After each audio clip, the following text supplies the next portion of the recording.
Praise lord అందరికీ.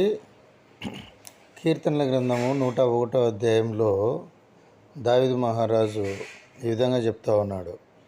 నేను నీ కృపను గూర్చియు న్యాయమును గూర్చియు పాడెదను, యెహోవా నిన్ను కీర్తించెదను. నిర్దోష మార్గమున వివేకంతో ప్రవర్తించెదను. నీవు ఎప్పుడు నా యొద్దకు వచ్చెదవు? నా ఇంట యథార్థ హృదయంతో నడుచుకొందును. ఇక్కడ ఆశ్చర్యకరమైన విషయం ఏంటంటే, దావీదు దేవుణ్ణి అడుగుతా ఉన్నాడు. ఏమని? నీవు ఎప్పుడు నా యొద్దకు వచ్చేదవు? దేవుణ్ణి ప్రేమతో దేవుని ఆహ్వానిస్తూ ఉన్నాడు.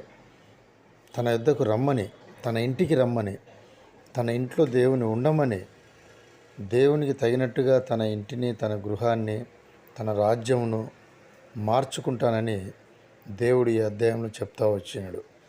దుష్టులకు నా యొద్ద స్థానం లేదు, అన్యాయంకు నా వద్ద స్థానం లేదు, వీటన్నిటినీ నేను సంహరిస్తాను, యథార్థ హృదయంతో నా ఇంట నేను నడుచుకుంటాను.